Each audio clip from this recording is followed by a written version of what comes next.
medication انہوں لکھ کے کر دینے حوالے کرنے ہو ایسا انگوٹھے ہی درد ہے تساں اس کی دوائی لکھ کے دینے ہو تساں کل کے یقین ہے کہ یہ دوائی جا کے اتھے ہی اثر کرتی کہ تساں کل یقین ہے ایتھے بھی تو جا سکنی تو سارا زور تو یہ ہے کہ کھا لے جی اس تو بعد تساں کل کے اختیار ہے کیا بات حضرت سامنے بیٹھے ہوئے تھے بڑے بڑے ڈاکٹر بیٹھے ہوئے تھے میں نے کہا آپ کے پاس آپ کا کام ڈاکٹر ہیں صرف محنت کی ہے پریسکرپشن لکھتے ہیں میڈیسن ان کے حوالے کرتے ہیں وہ کھا لیتے ہیں اس کے بعد جب زبان پہ دوائی آتی ہے اس کے بعد آپ کا کوئی اختیار ہے سیانے آنے جو نیو ٹوری سکنے تو میں چاہیے ہی نہیں جا سا تو جے نہ کھاؤ تو پھر کیا کری سکنا میں تو جو کھائی چھوڑن تو کھانے کے بعد تو کوئی اختیار ہے کہ دوائی واقعی اتنی جاسی ہے کوئی پتہ نہیں میں نے کہا میں نے تھیوری نہیں پڑھی لیکن اللہ کی ذات کے متعلق مجھے ایک عقیدہ حاصل ہے اس عقیدے کی روشنی میں یہ کہنا چاہوں گا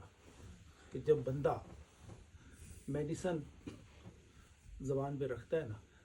تو زبان سے دماغ تک بات آتی ہے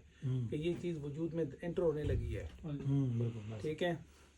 پھر دماغ اور دل مل کے اللہ کی بارگاہ میں حاضر ہوتے ہیں کہ باری تعالیٰ یہ دوائی وہاں پہنچانی اس کو ٹھیک کرنا ہے میں نے کہا آپ کو پتہ ہے یا نہیں پتہ ہوگا ہر خون کے بلڈ میں پائے جانے والے سیل میں اللہ تعالیٰ نے آنکھیں بھی رکھی ہیں اس میں کان بھی رکھے ہیں اور اس کے اندر شعور بھی رکھا ہے ہر سیل کے اندر شعور رکھا ہے تو میں نے کہا یہ جو خون کے سیل ہوتے ہیں نا یہ اپنے خالق و مالک سے پوچھتے ہیں کہ باری تعالیٰ تو اڈا کیا حکم ہے چیز سے آ گئی ہے سبب آ گیا اس سبب مؤثر ہوئے یا نہ ہوئے چیز ہے بابا پھر جا کے اگر اعتقاد ہوئے نا اور اندر و باہر سے اعتقاد ایک ہو جائے نا اسی لیے ہے نا تصدیق بالقلب اقرار باللسان و تصدیق بالقلب تو یہ دونوں چیزیں جب اکٹھی ہوتی ہیں نا پھر اللہ کا حکم بھی نازل ہوتا ہے کہ ٹھیک کر دو